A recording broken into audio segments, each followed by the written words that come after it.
Hey there, Shadi Bazzi here with another episode of the Top Listing Agent Show. Today I have a very unique kind of episode. Our guest today is a man that I've never heard anyone else do what he's done. He's actually knocked on over 125,000 doors. And I know what you're thinking to yourself, this doesn't sound sexy. I don't want to knock on doors, etc. And the best part about it is you don't have to knock on doors. But I'll tell you, through anything in life, if you put in that much effort, that much consistency, that much dedication, that big of a commitment, what you extract are the lessons that will make leaps and bounds in all the other areas of your life and all the other areas of your business. And I can't wait to jump into this interview with my friend, Stephen Ross, author of the book, Doors Open When You Knock. So, Stephen, welcome. It's awesome to be here. What a great introduction. I love it. Well, you know what? Great people deserve great introductions. And when you do what most people are unwilling to do, that's what you get. Yeah. So, obviously, you've been at this for a lot. Well, tell the world who you are and how awesome you are. So yeah, as Shadi said, my name's Stephen Ross, and I am, although an author, I am a licensed real estate agent. I've been selling for 17 years, and I got in this business, leaving a corporate and startup career, thinking, oh, how hard can this be? Yeah. Really, right? As every agent does. In 2005, I got my license and realized, wow, this is so much harder than I thought. And as we were just saying before we hit record, I was exposed to a real estate coach in 2005, and he said, it's a very simple business. Knock on heads, knock on doors, pick one. And I thought, come on, man, I'm not knocking on doors. I've worked on Wall Street. I've went to UCLA. No way, man.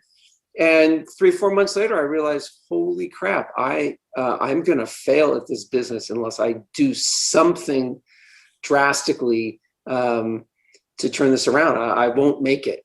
And that's what put me face head to head on this unlikely career. Wow. Okay. Now 125,000 doors later, let me ask you a question. I've never asked this question on the podcast before, but I just got the calling to ask that question. And I think I've heard you talk about it in one of your other interviews. Would you consider yourself to be an introvert or an extrovert? Introvert all the way, man. Okay. I don't do anything social. I don't give it the PTA. I don't kibitz with the other moms and dads. I don't do any of that. I don't want anything to do with anybody. Just leave me alone. I had to ask that question because as an introvert, it's like, you want to be in your own little space away from everyone. And here you are entering other people's space. Like that must have going through that transition. Probably what came with that is like fear, anxiety, self-doubt. How did you overcome that? Because it's the same exact thing for someone that wants to make a phone call. It's the same exact thing for someone that just needs to do a presentation and put themselves out there. And I think you have the answer 125,000 doors later. How did you deal with that? How did you get yourself to do it? There's a couple layers, and that is an excellent question. There's a couple layers to the question. The first is, I think, and maybe you'll disagree or maybe you'll agree. I think ultimately we all have to have something at stake drastically in order for us to take that kind of action. And for me, as I said, I got my license March 15th, 2005. My third child, and fortunately last child, 3's enough. My daughter was born April, 6 weeks later. And so I had 3 kids to feed. I wasn't going back to the corporate world. I had to make this work, right? I had no plan B. I had nowhere else to go. So that was the first part of it, is like, all right, I'm going to have to do something that I am not going to want to do. I get that. in order to have this other life that I say I want. And then so that's the first piece. And then the second piece is, well, how do you go do something miserable like knock on doors day in, day out for 16 years? And that is a different, that's a different answer. So the answer to the latter one is, once you realize, all right, I've got something at stake, and now you've got to deal with it, is that first off, when you knock on the first door and you don't die, that's a good sign, right? You're like, okay, this fear and all this anxiety is in our head, right? That's what fear stands for. False evidence appearing real. We all heard some version of that. And then it just becomes a matter of repetition, right? The more we do it, the more it's not so scary, the more you have an opportunity to get better, right? So it didn't kill you the first time, it didn't kill you the 100th time, didn't kill you the 1000th time. And so now it's like, all right, well, I'm still pretty terrible at this. Maybe if I get a little bit better, it won't be so miserable. And that really was the evolution for me. I had something at stake, and I kept doing it. I just didn't quit. I was willing to give it at least some time to see if it was going to work. And of course, knocking on doors is not new, right? That's been around for longer than I've been alive. So it wasn't like I was inventing new technology. Like, people have done this for a long time successfully. Like, it does work. And I'm not saying everyone should go knock on doors. That's not what I'm saying. But I'm saying, right, as a metaphor is what I'm saying. You can apply it to, whatever you're up against. I wasn't doing anything revolutionary. I wasn't Elon Musk, creating the first full electric car. I wasn't doing anything like that. So just getting really clear about that gave me the confidence to keep going and, get better and build upon itself. Wow. Okay. So one thing I heard like 3 times in this in your answer is, I had to do it. Yeah. Okay. And you could have had any excuse as to why you shouldn't do it, but your focus was on your reasons. And I always say, when you connect with your reasons, it will automatically delete your excuses. Okay. So all the excuses were out the window. You're not reinventing the wheel, doing something that's never done before. You go out there, you knock on your first door. I'm curious to find out what was your, let's say, how many doors would you say you had to knock on until you got that first deal? All right, so this is great. So, you've heard, Shetty, you're familiar with the tortoise and the hare, right? The old fable, the tortoise and the hare. Yes. I am not the hare. I'm the tortoise. So just being clear, I'm the tortoise, everybody. If you're the hare, good for you. I'm slow but steady. It takes me a while. And the very first year, I was terrible. And I got my first listing by accident. By accident, meaning I talked to the guy at the door, like I'm talking to you right here, we're on Zoom, you and I, so we can see each other. So I'm talking to the guy at the door, and then he closes the door, I go to the next house, you go down to the walkway, you go down, you go up the next walkway, you come down, I'm going to 2 doors down, and I see him. He'd come out of the door and he's waving at me, he's waving me down. And he says, "Hey, Stephen, yes. Can you come back into my house? I think we're moving." and what had happened is he'd gone back into his house, and his wife said, "Tom, who is at the door?" And he said, "A realtor." And she said, "Tom, we're moving to Hawaii. Go get him." And that is how I got my first listing, right? Completely terrible. Obviously, I was terrible at the door, and yet I still got business.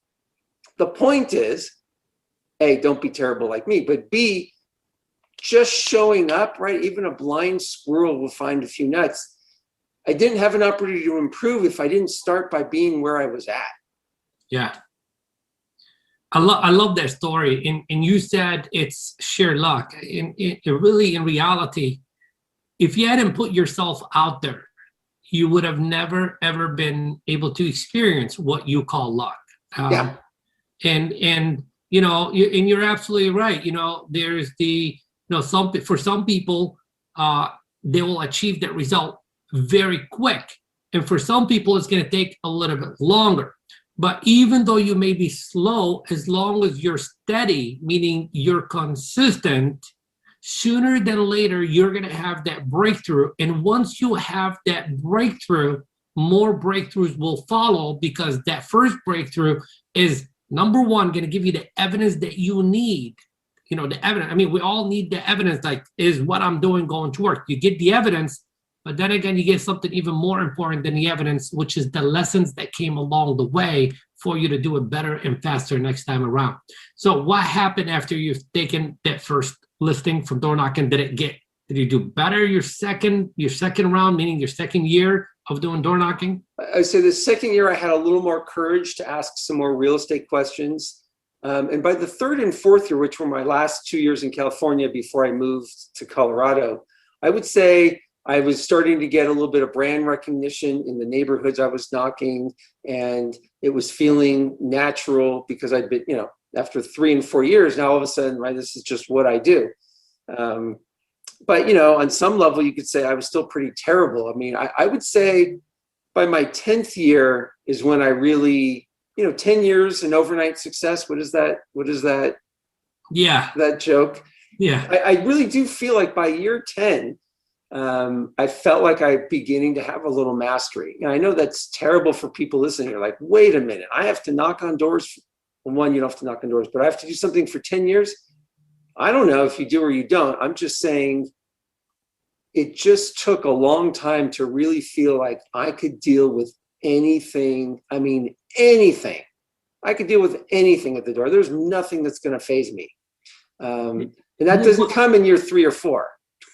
Exactly. And, having been on so many doors, we're going to segment it to a completely different direction in a second. But before I do that, I want to know, like, in knocking on so many doors, I mean, you've probably seen everything underneath the moon and the sun in terms of personalities, in terms of, like, stories you probably don't even want to tell here. What's, like, the worst thing you've ever seen? Like, I'm just curious. Like, give us, like, a funny story or a horror story or something. Did you get bit by a dog? I've never had, knock on wood, right? No dog issues. But the two weirdest, so the first thing is just, I'd say the scariest thing, and it wasn't, I went to the door. It was here in Colorado. This didn't happen in California. I guess it could have, but it happened here. I remember going to the door, and the guy got his gun's here on his hip and his hands on the gun right as he's opening the door. That's a little off-putting. Yeah. So that was probably the scariest, and he ended up being a super nice guy, which is fine. But I would say the worst story, and because I'm talking to my fellow realtors here, the two meanest, and I mean, it's not even close. It's not even close. The two nastiest people were both realtors. They happened to be females. I'm not picking on females. They just happened to be realtors. And they were so mean and nasty. You would have thought I was, attempting burglary or, some other, slanderous offense. I mean, it was just, and yet I have a very good friend in the business who we met because I knocked on her door, and we ended up doing several deals from that door. I had a listing, she had a buyer. We've done many deals after. And it just shows the difference between where does your mindset, right? Are you open, looking and abundant, looking for opportunity, or are you scarce and closed off, fear and protecting? And so I just share that because, being all realtors, I think we all can relate to that. Part of the segue was going to go into, lack and abundance, and what are your expectations when you're doing anything, and not necessarily just the phones. It could be your online marketing. It could be picking up the phone, calling for sell by owners, expired, past clients, centers of influence. circle dialing, it doesn't matter. I think we're all a product of our expectations. And you said, the words lack and abundance. Did you have an expectation of creating a result every single day, even though you did not create a result every single day? And how did you deal with that? Yes. So, I mean, this may be contradictory to what some people believe. And so I'm not saying that what I'm saying is right. I'm just saying this is what I did, and this is what worked out for me. I realized early on, I mean, think about this, Shetty. If I come to your door, there's two things that are true. One, I'm trespassing. That's true. Two, I'm interrupting you. We didn't have a scheduled appointment. You weren't waiting for me to come arrive at your doorstep. So those two things are absolutely true. And I knew by year 2 or 3 that I need to shift my mindset on how I'm approaching people and what am I actually doing. And this is what I came up with. One, I can leave people better off than when I found them. So I can leave you, even if you're busy, I'm so sorry, have a great day, and smile and wave, right? And wish them well. 2, look, I do have 3 kids to feed. I am there for now business, not someday maybe when your kids graduate high school and they're currently in 3rd grade, none of that, like now. Yeah. And if now is not an option, which is most of the time, how can I be of service? What can I do to help you out? Whether it's a painter, a sprinkler person. I've helped people get jobs. I've connected people who are in quilting groups. How hard is it to pass on some information and help someone out? It takes me, 30 seconds, a minute. And so how can I be of service? And those 3 things, I can win at every door, right? So if I don't do those 3 things, then there's a failure and there's something to improve. But then I'm not dependent on something outside of my control to determine whether I was successful that day. Mm-hmm. The only thing that mattered, did I get to the doors? And did I do what I was supposed to do? And if I did that, win. If I didn't, lose. It was that simple. And a lot of people, what they do is they like to complicate things. Okay. And it's either, look, it's black and white. It's either yes or no. It's either today or tomorrow. There is nothing in between. It's you do, you get, you don't, you won't. Now, your book, Doors Open When You Knock. Okay. Yes, we want everyone to pick up the book. We want everyone to read the book. And I'm saying go out there and get the book. But what I want to know, what is one big idea from the book? What's the biggest thing I can take away from the book?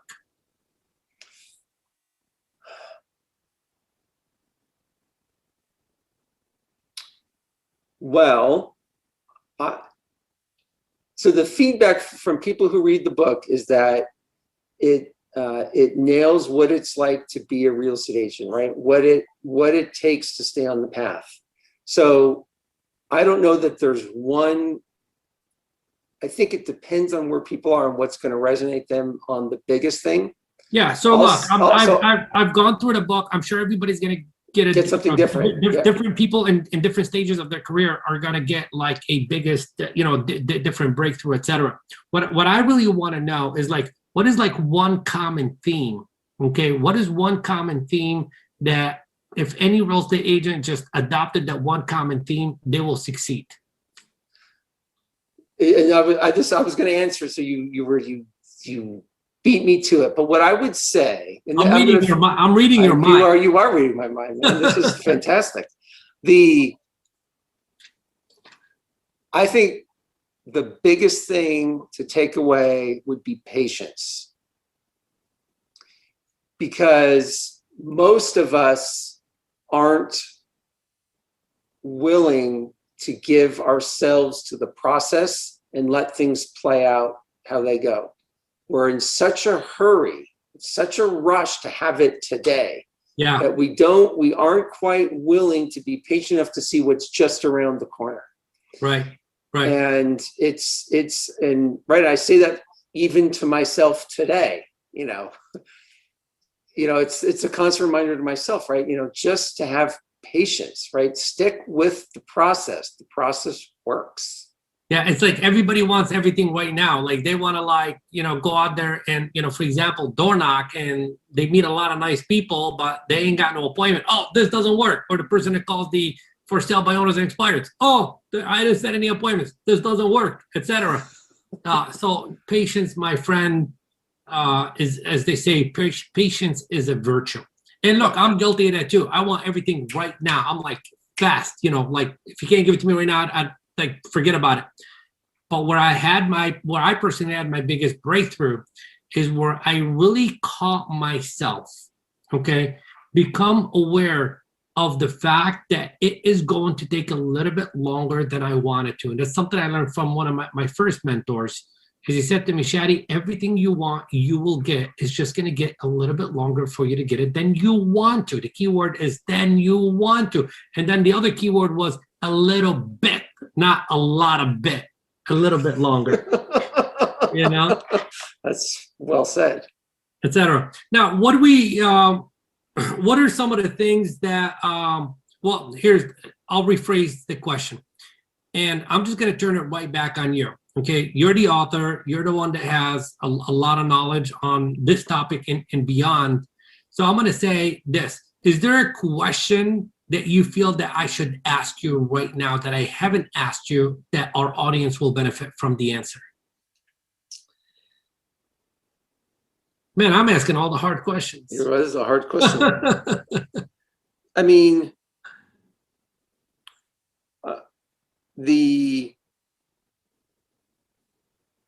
I think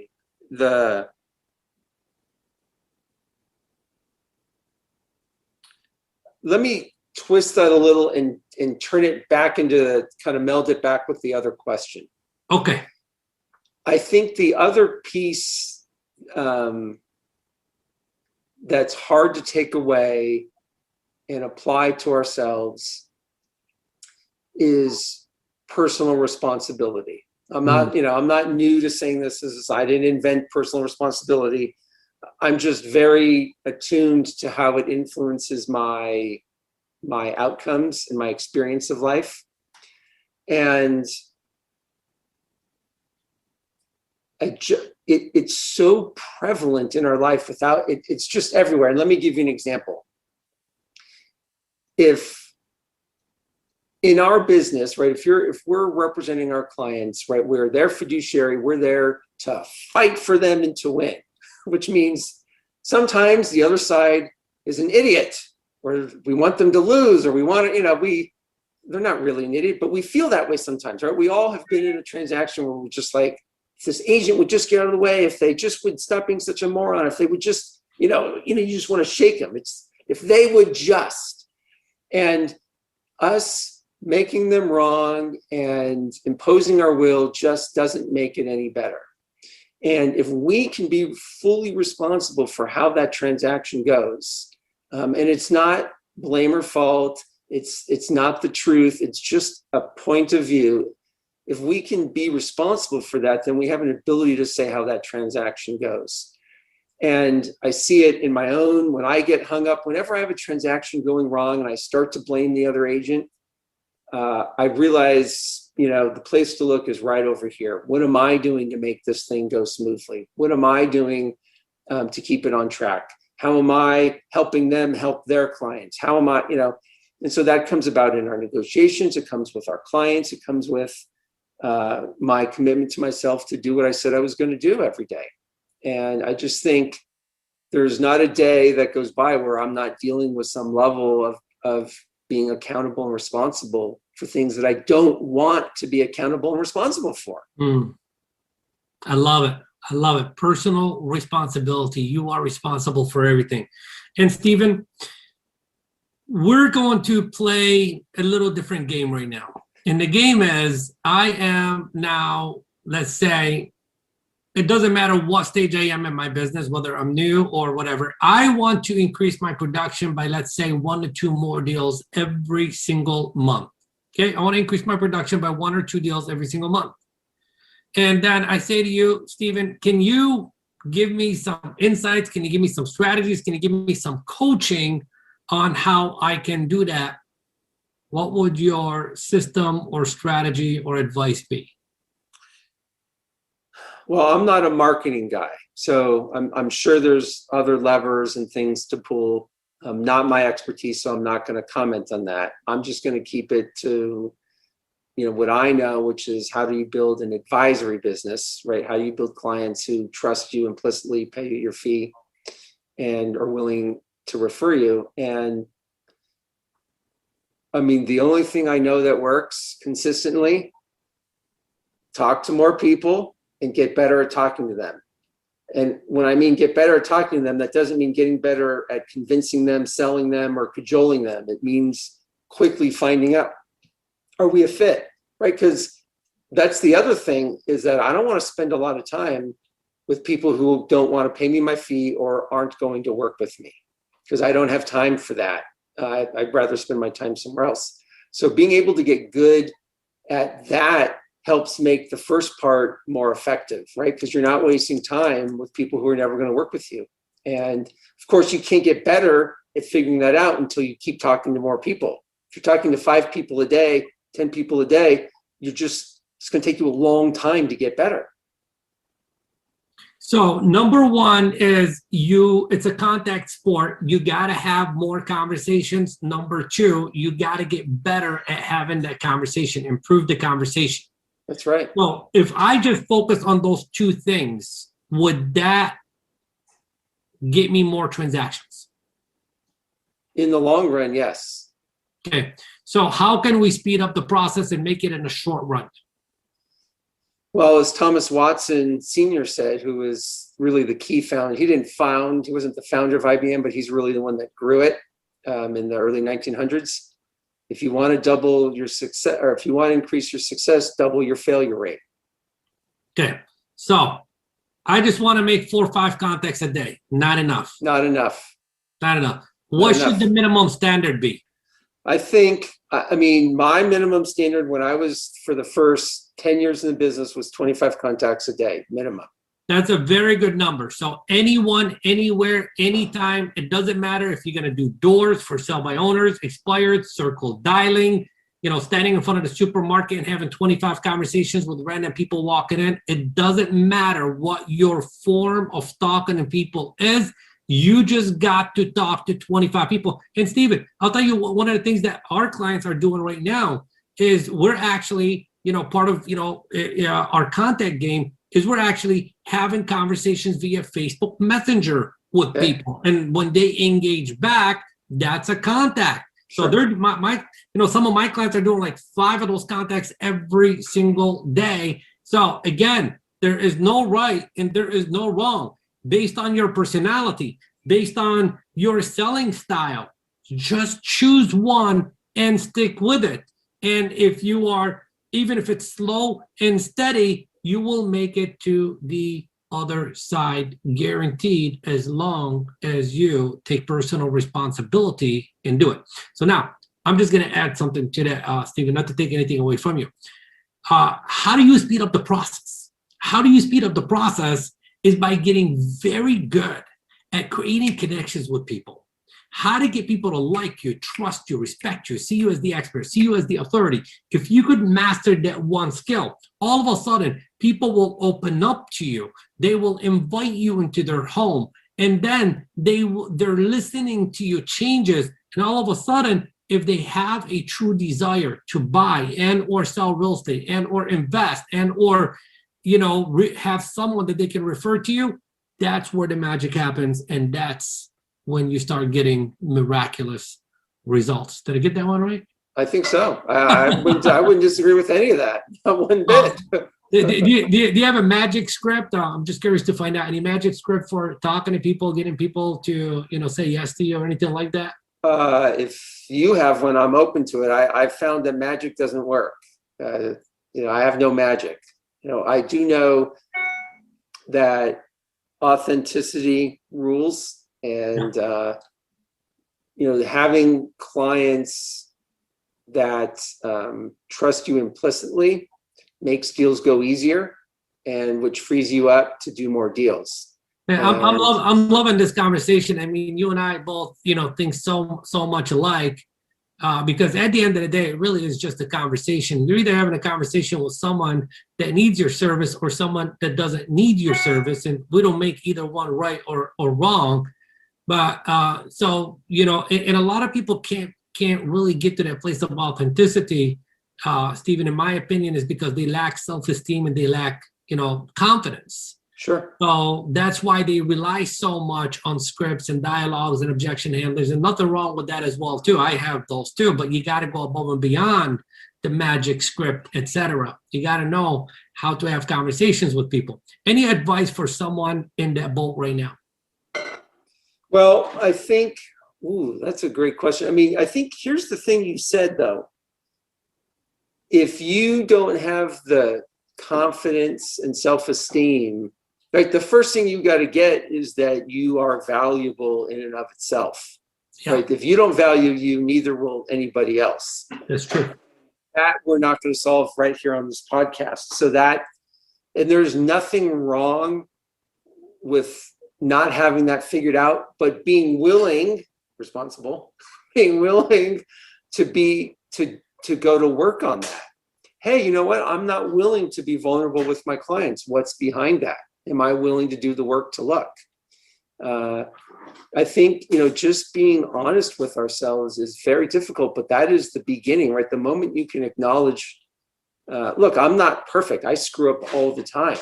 Where I improve is where where I don't BS myself, where I tell myself, all right, here's where you're missing out. Yeah. Be honest, tell the truth, and then, re-promise. So the first is that.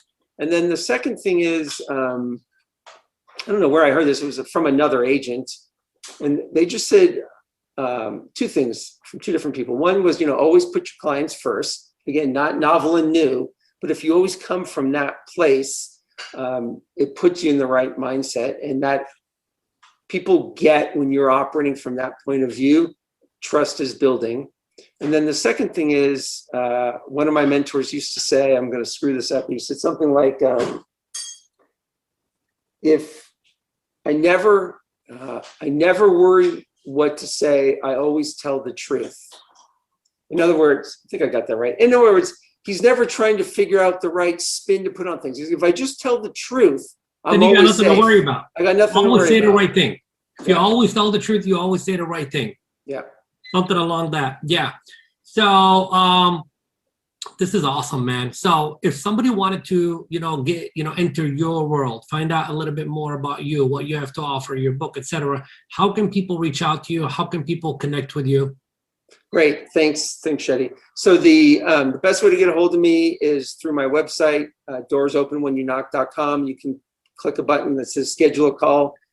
I have social media, but my niece manages it, right? As the guy that goes door to door, and that's not the way to get a hold of me. And I'm happy to talk to people about how to apply this to their own business. And of course, the book is on Amazon, Doors Open When You Knock. And yeah. Awesome. So doorsopenwhenyounknock.com would be a great starting place for you to go to. And, if you're ready to make the purchase of the book, simply go to Amazon. And I think we all know how to use Amazon. And then if you wanted to carry on a conversation and pick the brain and figure out how Stephen can help you in your life and or in your business, then you can schedule a call with him at Doors Open When You Knock. Stephen, I so appreciate you giving us your time today. I know you had some very important things to do, and you stayed true to your commitment, and you showed up, and our audience and myself are very grateful for that opportunity. So we appreciate you, my friend. Any final words of wisdom? Remember, doors don't open themselves. Doors only open when you knock. That's right. Knock and you shall receive. Well, I appreciate you, man. We look forward to connecting with you again in the near future. Awesome. Thank you, Shetty. Thank you.